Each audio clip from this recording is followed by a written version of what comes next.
Rockstars, welcome to Epiphanish, a podcast that will change how you perceive everything. Maybe. And for you to recognize where you have choice and options in your own life. I'm your host and guide, Lisa Westgate, an award-winning mental health advocate, best-selling author, rockstar, life and business strategist of almost a decade, and mum of three. Remember to share this episode and your Epiphanish moment on socials, and please like, follow, share and subscribe on your favourite podcast platforms.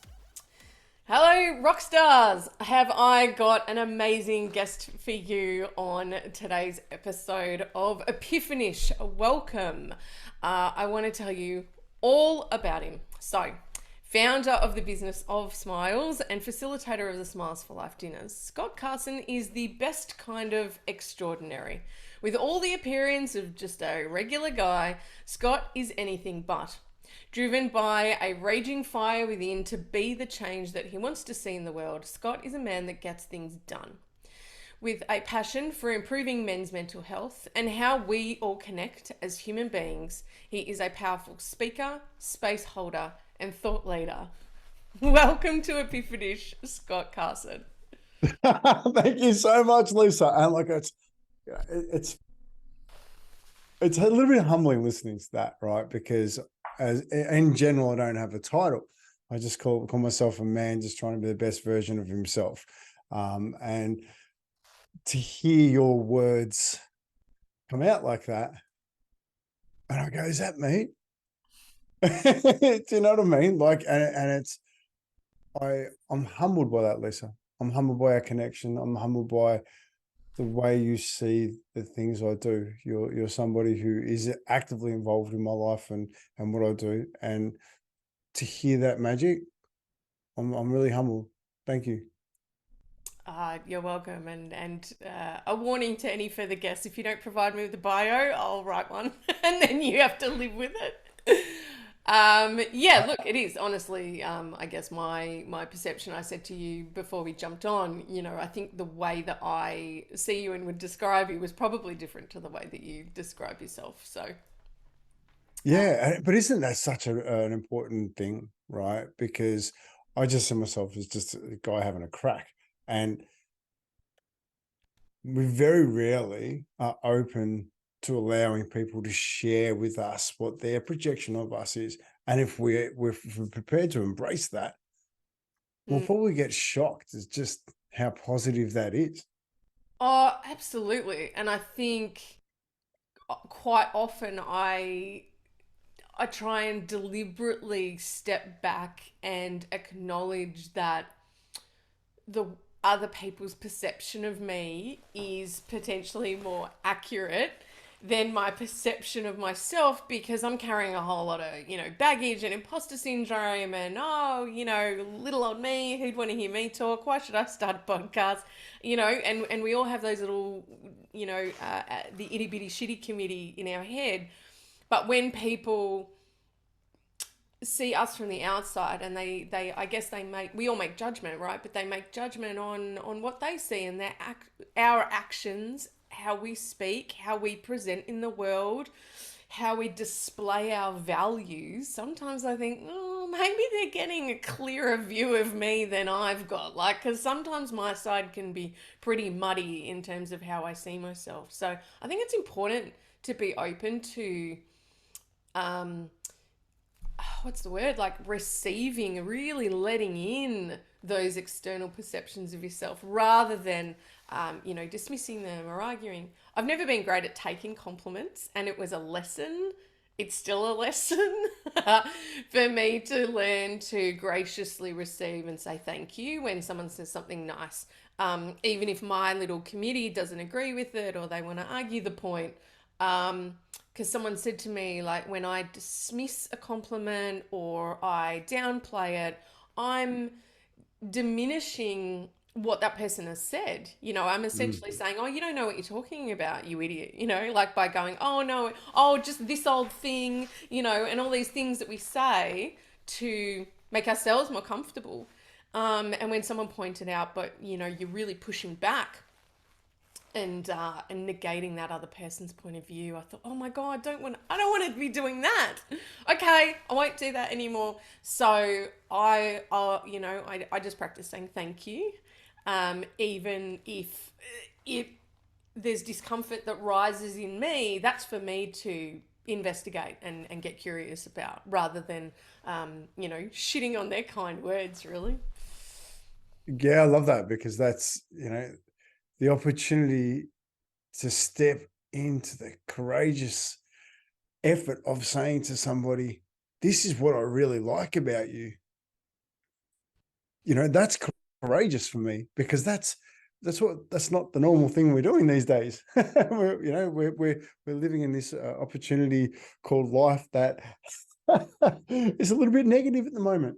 So to step into the power of actually finding the positive things, that's a beautiful thing. Yeah, and we should applaud and encourage that someone's had the bravery to, tell us something nice about their perception or how they feel towards us or whatever. Yeah, encouraging positivity on sort of on all fronts can only be a good thing, right? And I think that really, it's a great way to start today's conversation, because I guess like mindset and positivity and those sorts of things and different perspectives is really what Epiphanish is all about, right? The whole idea of these conversations and the guests that I'm having on, and the episodes that I sort of have a bit of a rant by myself. It's really about, uh, I guess, what's the word? Awakening people to new possibilities, whether it's new possibilities of ways to think or see the world or look at a situation. It's about, what if we came at it from a different angle? What if we looked at it like this? Because in my life experience, not doing that, as opposed to just approaching things from the same point of view over and over and sort of beating your head against the wall, has been the thing that has opened my world up and changed my world, numerous times over the last, 2 to 3 decades. Has been, well, what's another way we could look at this, for myself, for my family, for my clients. So from your standpoint, and obviously you've got your own lifetime of experience, as we all do, that if anyone wants to sort of check out Scott's origin story and backstory, definitely follow him and chase him down on socials, especially Facebook and LinkedIn. He's prolific on both platforms. There's lots of videos. He's super open and honest and brave in sharing his stories and his past. So if you want to check that out, I definitely encourage you to do that. Given all of that life experience, you've certainly had multiple opportunities in your life that I guess, very cheesily we could refer to as a sliding door moment, right? You could have absolutely spiraled further down, on multiple occasions. There's been points in your life where you had to choose how you were going to respond to circumstances or a situation. How important is it to be aware that in that moment you do have a choice? Well, it's interesting, because I didn't learn that until I started doing personal development work. I didn't understand. I didn't take power over my choices until I said, I used to say, oh, this happened or this happened. And then simply changing my wording through a mentor who grabbed me and said, what if you chose every action you did? What if you chose the responsibility of owning your actions? How would that change your life?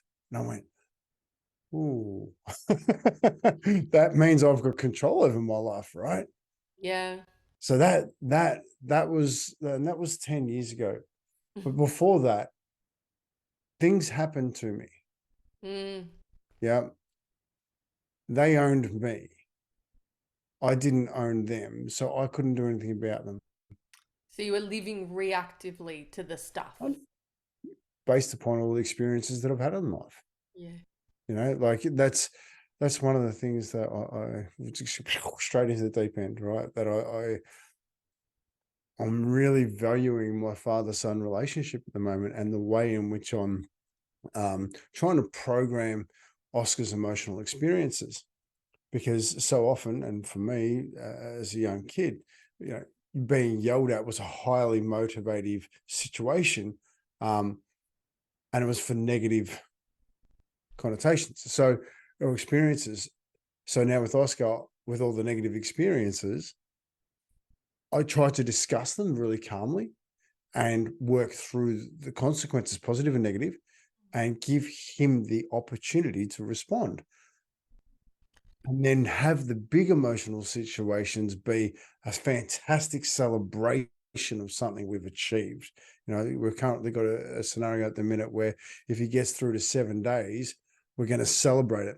We get through to a month, we're going to celebrate it big. We're going to go really big because it's a big achievement, right? So we focus on the positive nuance. So that way, when he has a big situation in his life, his go-to emotion is set as a positive, not a negative, because it's all of our experiences that allow us to process any emotional situation. So based upon your experiences is how you're going to respond.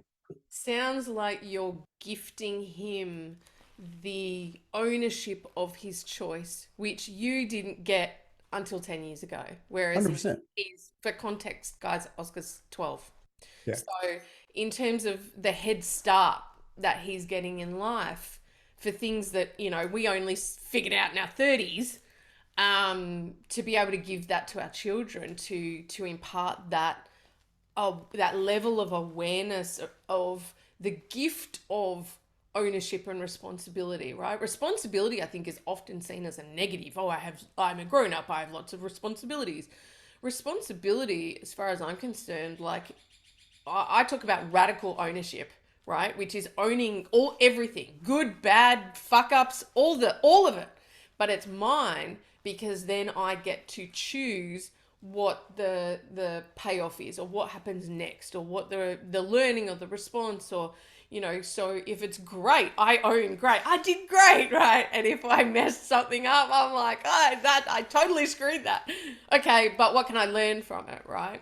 And similar to what you were saying with regards to that, I think that's the awakening that comes from doing personal development work. Whether you want to go and run on hot coals with Tony Robbins, or get yelled at for a couple of days, or you do it with a coach, or you do it, like, I personally don't like being screamed at, so he's not my bag, but it clearly works for millions of people. But there's lots of ways, whether you work with a coach or do a program, or work with someone like myself or with Scott, to elevate your awareness of your options, of the choices that you do have in life, even when you think you don't have choices.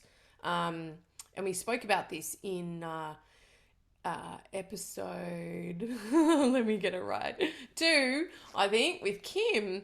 And I actually had a comment on TikTok. We were talking about choice, and someone on TikTok said, I wonder what the kids of Israel and Gaza think of their choices right now. And for context, if you're listening to this way in the future, we're about a week and a half into a significant conflict in the Middle East. Where I used to live. I lived there in Israel for a year, so I'm very deeply connected to it. It's my people's homeland. But I thought it was interesting in terms of their choice of what to comment on our video about choice. And it reminded me that not everyone is ready to hear the messages that we have for them. And I appreciate that it's not always the right time. And people have to be a certain, in a certain state to be able to receive positivity and awareness positively without perceiving it as a judgment. What are your thoughts on that? Have you had people push back and, you don't know what it's like for me. You don't know what I've been through. Oh, it's all good for you to be all shiny and happy. with your damn smiley socks. Well, Have our you had problems. to push back? All right, so we're going to go sideways to go forwards again. But I'm just going to state this. Problem isn't the problem. It's how we respond to the problem that either causes the pain, the lesson, or the opportunity. It takes bravery to own the pain. It takes courage to find the lessons. But when we do, we can work together and create the opportunities. And that's the beautiful part about any situation. If you're prepared to embrace the conflict, if you're prepared to embrace the challenging conversations it takes to get through something, like confrontation doesn't, and conflict, like the mere fact that it becomes war is crazy, right? Because it's just two ideals of what could essentially, if we completely let our guard down and really worked hard, we could find something. We could find the love in each other. Recently, I'm doing something beautiful with my son. We're going to do a father-son podcast called Cats in the Cradle. And the whole idea of it is to help men communicate better with their children, to help men understand the questions that our children actually have for us. One of the things that I have enjoyed the discomfort of is the ability for Oscar to hold me accountable. He's been able to do that since he was 6, 7 years old. If he doesn't like something, Dad, I'm not sure about this. I don't like this. Okay, can you explain to me what you don't like? Okay. Well, how could I make that better? What do you think I could make better with that in order to create a better outcome for both of us? It started with little things like the chickens, right? He researched his chickens and he started Oscar's Eggs. He built his own little business and traded up and down the street. But my role as a father was to support him, not tell him what to do. So he got to ask me the questions, because I'm a huge believer that if we continue to allow our children to ask more questions and realize that the power is in the question, not the answer, the better quality questions, the better quality answers we get. So we need to get them to answer more questions. We put aside I don't like the word ego. I'm going to take experience, put aside our experiences, and we choose to embrace the question, understanding that we could be wrong. And if we ask more questions, that's going to get us to an even better opportunity of thought pattern. Like, that's, to me, is just exciting. And this is what I'm loving at the moment, right? Because You don't think you're extraordinary.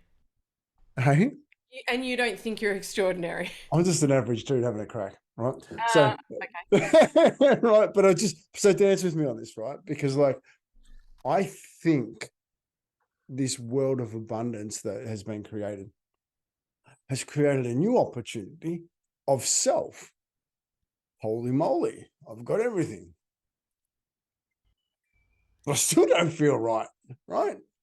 What's important to you? What's important to me? And when we can identify those things and we can take the opportunity of just embracing our own story, gifting that to others and allowing that to be challenged so that we can get a better perspective, that's where the new perspectives come into play. Like I love the opportunity of someone challenging my thought pattern, because that's an opportunity for me to grow. So talking about the father-son podcast we're looking at, I was I put up a post asking people for questions that or things I want to hear a father and son talk about. Straight away, the transgender conversation came up because it's a big one, right? But it came from an angry point.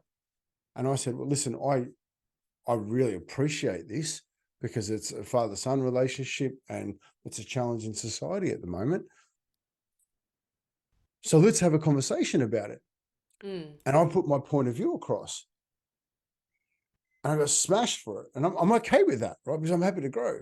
Yeah. But we're not, when I stepped into that, it got shut down. So it took away the opportunity for us all to grow. Took away the opportunity to get into the discomfort so that we can all grow. So I literally stripped off all my clothes, got on socials, and said, listen, I'm here. All right. I'm here. I'm happy to bear all. I'm happy to be here.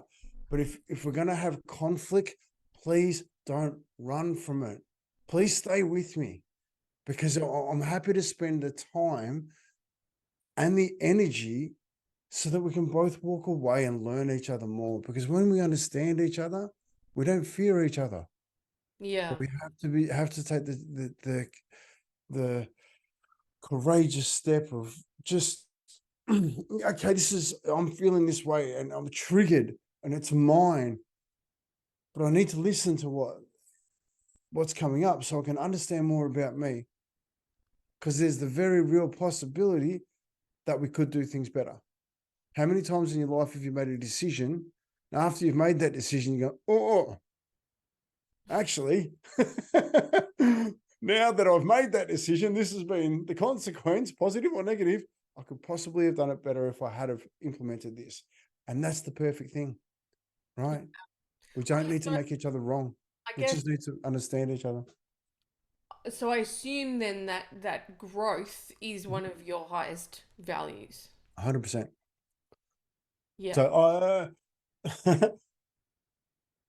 yes, Top I'll actually share my values with you because I think this is important. I've actually spent a lot of time on my values, and trust, respect, and love equal action. I trust that I'm only ever given a situation that I can handle. Am I trusted in this moment? Yes or no? If no, find out why, and then either find the trust or walk away. Right? Respect. Am I respecting myself, my family, and my community with this decision? Yes. Okay. Continue through. No. Leave it alone. Love. Am I coming from love or fear? Mm. If I'm coming from fear, what is it I need to understand about this in order to find the trust? Or do I just need to leave it alone? But if I'm coming from love, an intention from my heart, then I need to create an action, because it's in complete alignment with my values. And I believe growth comes from action. Yeah, we need to take that action, because without it, like, knowledge isn't power. Only Mm. applied knowledge is, if we're willing to implement it. Yeah, I love that relationship between growth and action. Like if you think about, like the metaphor of a plant seed or a seed turning into a tree, like literally growth is a verb, right? It's a doing word. It's something No, that's occurring. Growth is not something that you can. I'll just have I'll fill my basket with some growth. Like it's not a thing. It is an action by nature, right?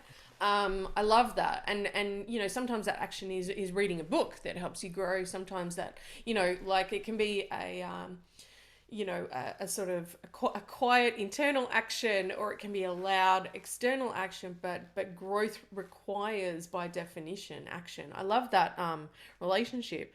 I just wanted to jump on something you said about having the conversation and being open to having conversation, even if it means you're wrong, even if it means you disagree, and really cultivating an environment for honest and open conversation. I really wanted to pull that into the Smiles for Life dinners that you do monthly, right? Monthly on a Thursday evening. You'll give us the details as well. So that's locally here in Frankston. Um, they're men's dinners, and it's around a safe space. Tell us a bit more about the dinners and how that relates to creating that environment for those important conversations. firstly, I want to say thank you to all the amazing women in Frankston who gift us and support us in learning to communicate better.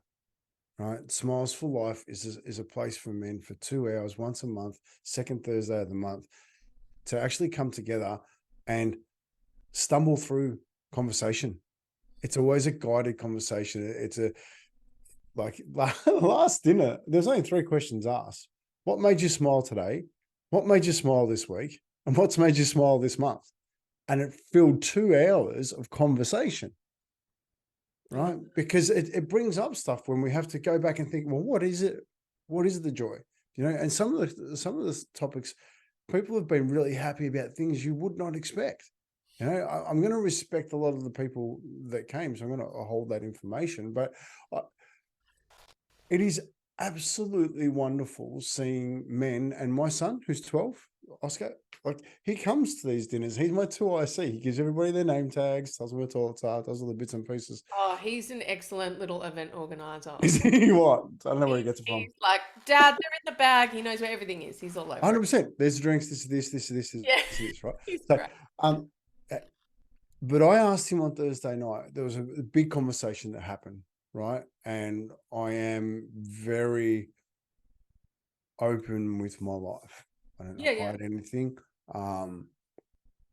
And there's painful situations that happen, and I step into them. And this one conversation, it was actually talking about suicide, and fantastic conversation. It was absolutely brilliant, open, honest, discussing it between us all. And the question I asked is just out of curiosity. One of the guys was sharing about having a suicide plan, which was amazing because he could talk about it. It wasn't in his head.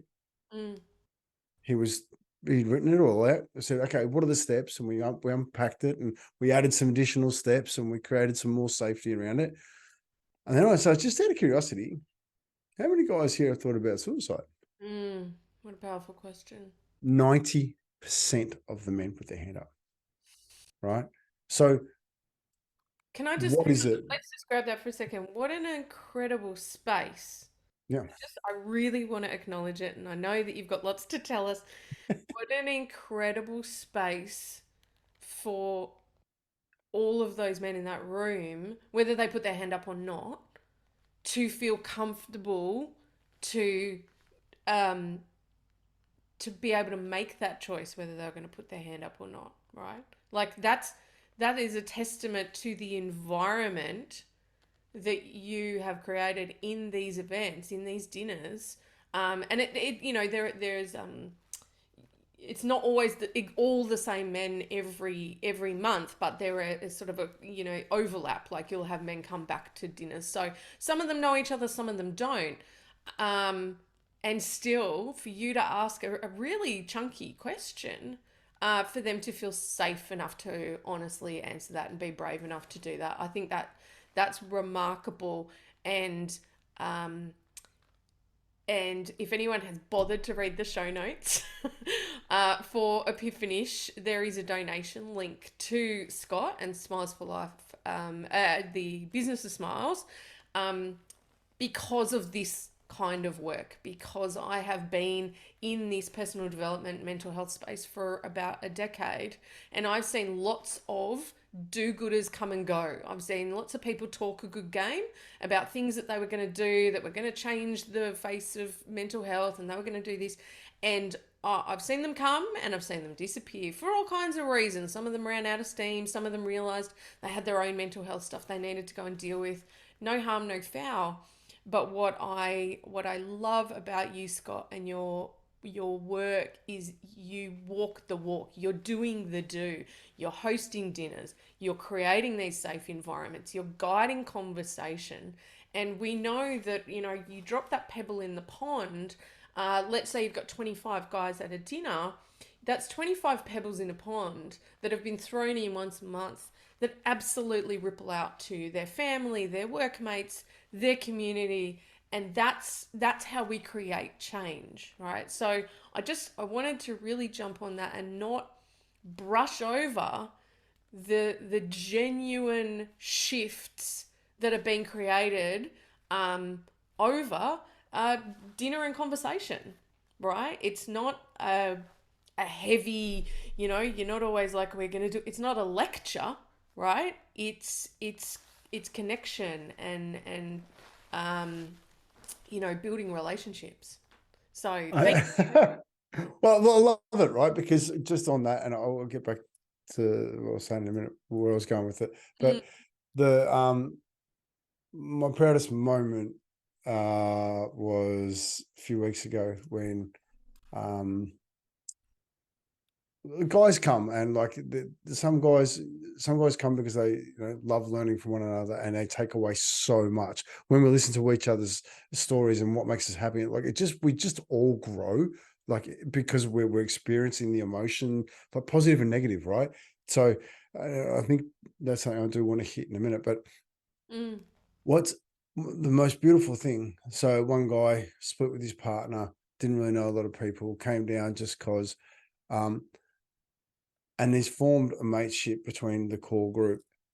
And to hear that they all spent grand final day together, do you know what I mean? Like that's like a mateship. It's I real. was just Real. so humbled to Mm. sit there and have that, because as we get older, it is more difficult to make friends and quality friends, because the quality friends are it's real, right? And that's where we get our internal strength from, those around us, our influence. So having that is so important. But I'm going to just time, because we could go 1,000 different directions.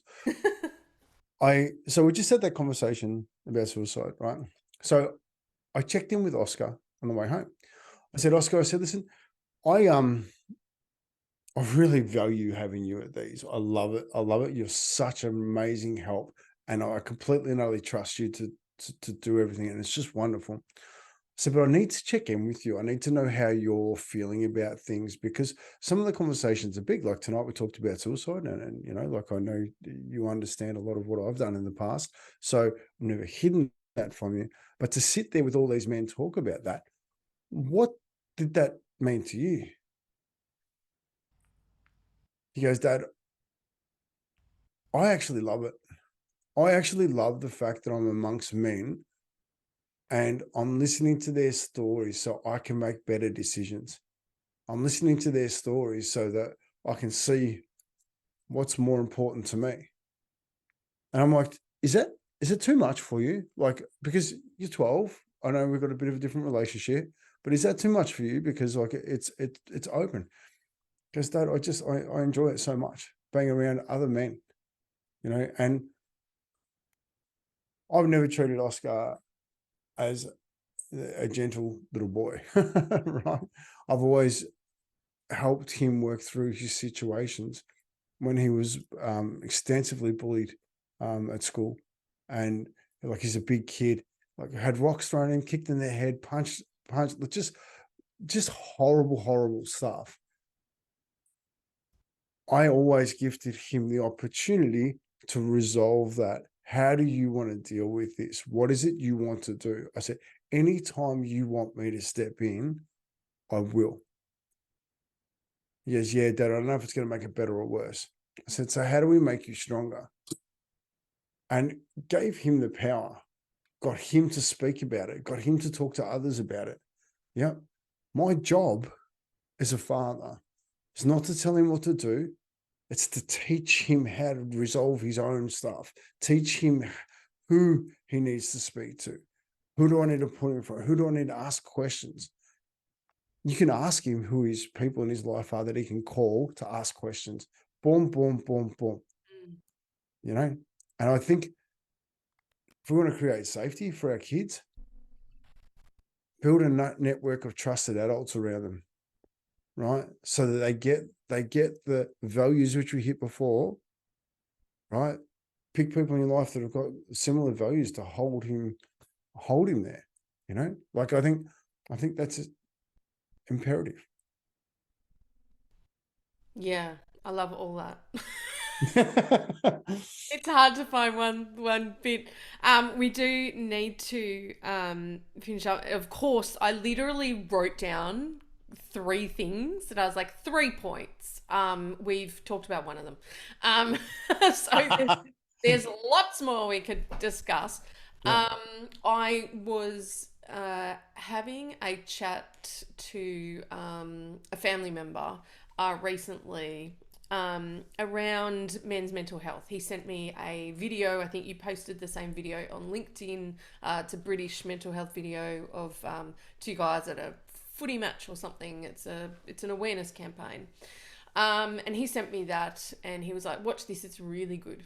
And we ended up having a bit of a back and forth around men's mental health.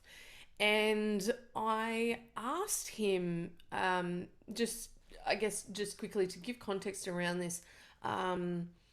We are, as a family, we are approaching the first anniversary of a family member, a male family member, taking his own life, coming up in less than a week. So it's very heavy on our minds in my direct relationships. And this broader issue of men's mental health and men's suicide is very much at the forefront of conversations that I'm having is with my brother. So we were having a chat about it, and he said, I was like, how do we get men to talk? Why why is it so difficult to overcome these obstacles of getting men to talk? And he highlighted that from his perspective, and unfortunately he's in the unenviable position of having that phone call 5 times. He's just turned 40, and 5 times he has received a phone call to tell him that someone close to him, a male close to him, or that he knows has chosen to end their own life. And 5. He's not even 40. That blew my mind. Our, our relative was number 4, and since then there's been another in the last 12 months recently. And he highlighted the issue of feeling like a burden and not wanting to burden other people with our problems, and this mentality of, well, it's my shit, it's my problem, I'll fix it. And the danger of that mentality when it comes to, like, if you break something on your car, by all means go fix it. All right, I busted a kitchen cupboard the other day, I've got to fix it. All right, I broke it, I got to fix it. But when you translate that mentality to mental health and thoughts and feelings around suicide, I mean, this is a really dangerous mentality for people to be carrying, that they've got to do it themselves, right? What are your thoughts on that, and how do we start changing the narrative in a way that will take, right? That men will grab onto and go, oh, I can adopt that, as opposed to conversations about vulnerability, perhaps, which they may be less inclined to adopt. Wow, that's a big one, right? Because there's lots of components to it. I'm lucky enough to have sat with hundreds of suicidal men. And I mean lucky enough. I get to sit with people in their deepest, darkest pain, and they get to share that with me. And I get to sit and be curious about that and to be present, just present, right? If we want to make significant change to our society, who has issues because life comes with complications, we need to understand, we need to gift each other the time to process these things before they get to that point. We need to and I don't like the word responsibility. I'm going to choose value. We need to value the time. The guys who come to the Smiles for Life dinner, it's 2 hours a month to do something for them that is of good wellness. It helps them with their emotional state, awareness, understanding, because they have the safe place to do that. My dream, Lisa, my dream, and if imagine we had a safe place to land for men, that they're dealing with a big situation. Rather than going home and dumping that emotional situation on their family, we create a place where they go, they sit, they have a good feed, they get water, filling up nutritionally. Then they have an opportunity to sit down and write it out, right? have a look at the situation, take the emotion out of it, and sit there and talk with somebody, preferably a life coach or someone with life experience that can just sit and listen. Don't have to have an answer for that in that moment, right? But we just need to start the process, take one step towards it. Imagine having someone pick up the phone and say, listen, your husband's with us tonight. He's just working through this. He chose not to come home because of the emotional impact he didn't want to dump on the family. Is there anything we can help you with tonight?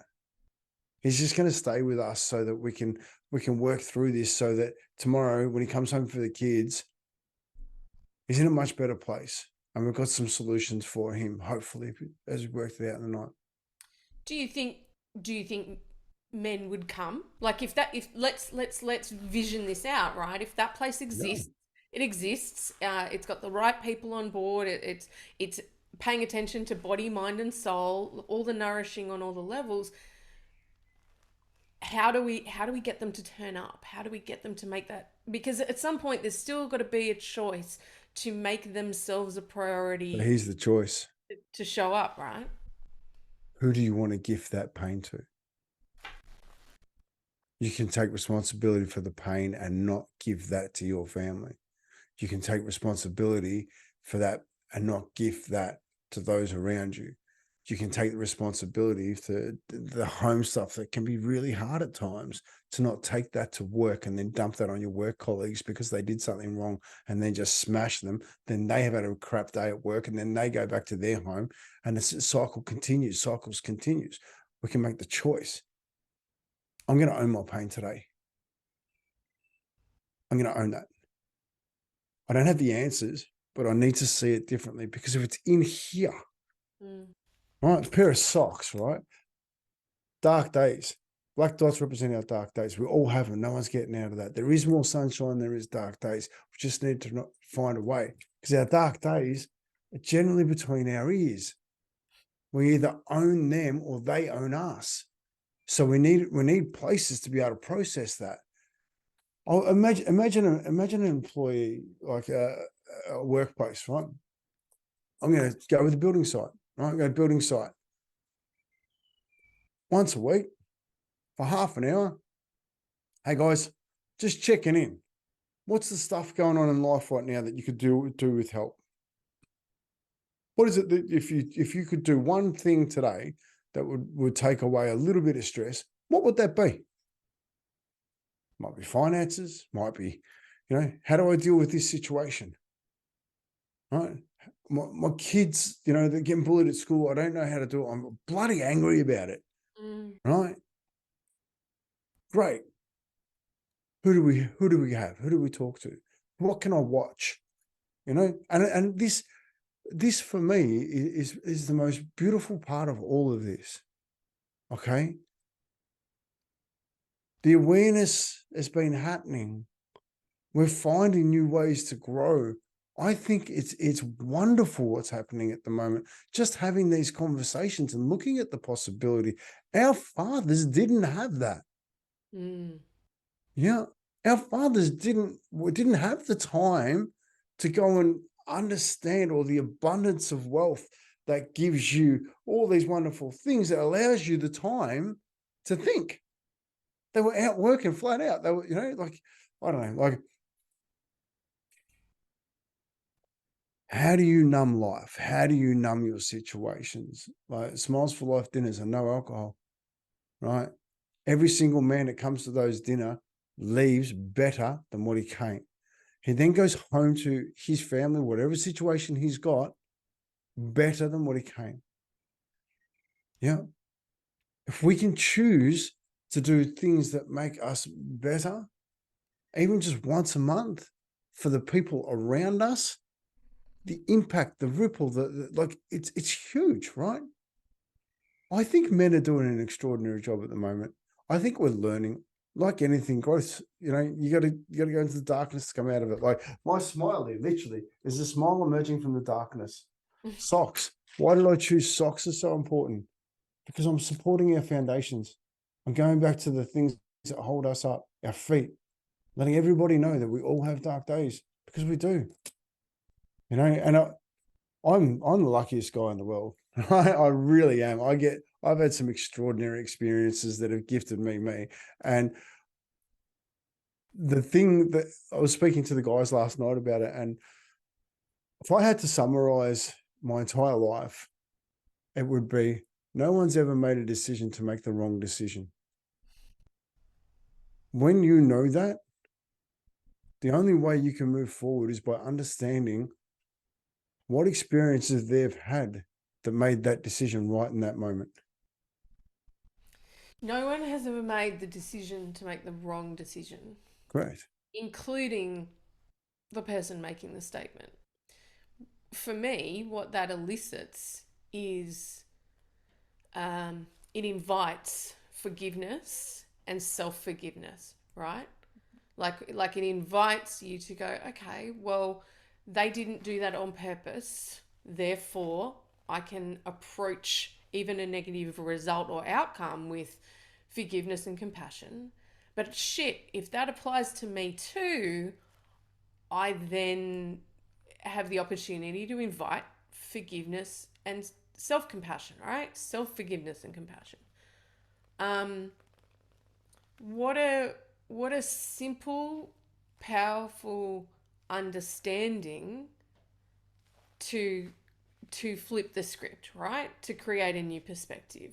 If I often talk about like uh, presuppositions or presumptions, right? So if you go out in the world with that presumption that nobody out there is making a decision to make the wrong decision, no one goes, that looks shit, I'll choose that, or it's just not, it's not how we work, right? That allows for such a different perspective to when people make the wrong decision, or a decision that turns out to be the wrong decision, because you don't know until you do it, and then it's measured on the effect, right? And then it becomes a pivot point. Okay, do I repeat that or do I make a new decision, right? Yeah, and it's interesting, right? Because like, why do people make the same mistake over and over and over again? It's simply because they haven't been curious about it. They haven't opened up the possibilities. They haven't had new experiences to show them any different. It's like I love dancing with this thought that for the first 20 years we're gifted all the experiences from all the external, right? For the next 20 years, 20 to 40, we basically make all our mistakes, right? We just get it all. We try things that doesn't work and do it. So from 40 to 60, hopefully we find the lessons, right? Hopefully we find those lessons and we implement them and we make better decisions. We refine, right? 100%. But the next is the bracket that I'm nervous we're actually missing. It's the 60 to 80 that have made the decisions, have improved the way they live. They're our educators. And I think we're missing them. I think we're missing their stories. I think we're missing their skills. We've disembarked on the community value of our elderly, Yeah. right? And we've put them in homes and we've taken them away from everybody. And I understand at times we need that. I understand at times we need the support to support them. But the knowledge, the experience in dealing with life situations, the facial expressions, the way they present, like, yes, they carry pain, but the pain is also another opportunity to learn, right? I last bit of projection, but don't ever take advice from somebody that you don't want to be, right? Because if they're telling you you shouldn't be doing it, congratulations, you're on the path to where you want to go, right? Because so even that, right, when somebody you don't want to be has a crack at you, it's like, giddy up. I'm going that way. Thank you for showing me. Yeah, a friend of mine has the phrase, consider the source. Yeah, 100%. Right? Like consider where is the information coming from, and be, have your sort of critical thinking hat on when you receive that. Is that something I want to, move towards, move away from? Do I want to accept it wholeheartedly? Do I want to question that? Consider the source. Yeah, absolutely. Yeah. lots of people have advice, lots of people have opinions. Um, a few years ago, I did a live regarding, like a Facebook live regarding the accessibility of opinions on social media doesn't equate to the validity of the opinions on social media. So just because we are now open and accessible to people all over the world telling us what they think of us doesn't necessarily mean they're equally valid to maybe our nearest and dearest, or the people that know us the best, or the people that know more of our story. So, be mindful to not equate the accessibility of opinions to the validity of those opinions, or you don't have to take them all on equally, Yeah. particularly those that are like very suggestible to a random stranger, um, having a crack at them in social media comments. I said, well, if you were going for a walk along the street and someone drove past in a car and just yelled out an insult at you, would you take that home? Would you go, can't believe that random person in a car yelled that thing out at me? Or would you go, dickhead, and they're gone, right? I feel like we need to just get a little perspective around, if things that happen in that environment happened, in your neighborhood, would you respond differently, to the trolls and the naysayers and, I think that's a great opportunity, right? Because your input determines your output, right? Absolutely. So I am very focused on what comes in. I'm very protective of what comes in. And like I pick up Oscar from school every day, right? So that I can flush out other people's values. I can flush out the emotional situations that he has because he's involved in school, and school have all these different little packages of emotions based upon their experience, Oh, parents' so much experience and drama, values, right? so much So, but grab that, right? I get to unpack it. drama. Mm-hmm. I get to sit, and that first 20 minutes in the car is just gold. That is the how was your day? Yeah, Right. it's such a Right. And I conversation. make a real point to not swear whenever I talk anywhere. Mm. Okay. Because it's important. I want to um swearing is an emotion in my eyes. Okay. And it's just an emotion we can't articulate well. So with that in mind, that probably preempts this quite well. He had a shocking day at school, right? And one of the things for me is whatever emotions inside him, I want to explode, whatever it goes. He had a shocker, right? Anyway, gets in the car because it's safe. That's our little Mm. vessel. That's our safe place. He goes, Dad, I feel like I've climbed fuck it mountain today. Everything has come at me. I don't know what, where, why, how, all these different emotions. I'm having to deal with all this shit from all these kids, and I just did not know what to do. Standing on top of the fucking mountain, and I'm just, and then he went on and he just got it all out. And we sat there. Okay, how far down the mountain are you? I said, about halfway. Here's the thing. If we create safe environments to process the emotional situations we have in life, they stop. You don't gift them forward. If you don't, you bottle them in, and that bottle will explode when shaken. It's coming. Mm. So we need to do that. That there, right? There's pressures in life. We all have them. We just need to learn how to deal with them. Like I don't discredit anybody who's doing anything in any field. Everyone's doing their best. And I know that, right? So I think the opportunity is to learn someone else's best, to learn what they do to do their best. But choose the people you want to be like. Yeah. Take active responsibility for who you are to become. Choose the influences that you want to have. Do you want to be this or do you want to be that? Pretty simple.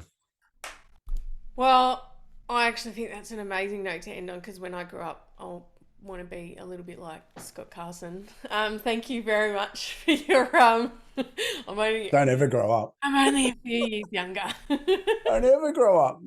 Well, no, that's true. No, I'll never be a grown up. I just, unfortunately, I have to adult. That's a technicality, but yeah, absolutely never grow up. And what a joy that is, especially as a parent.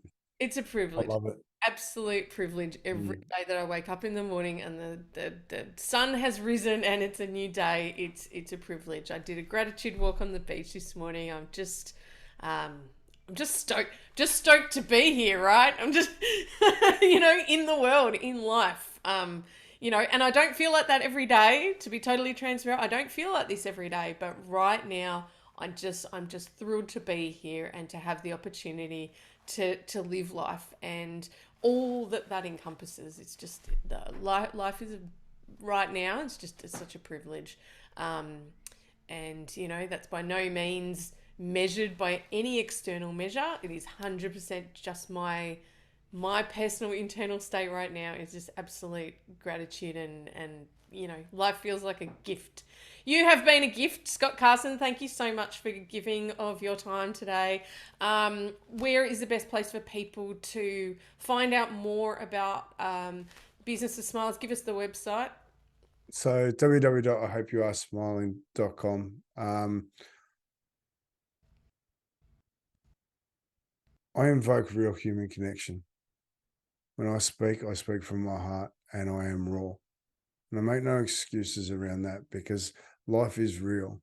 And if we can't talk about the real things in life, how do we expect to work through them?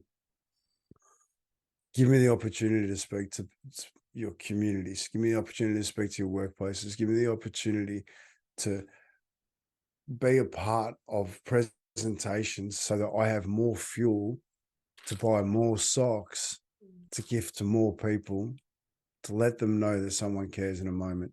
And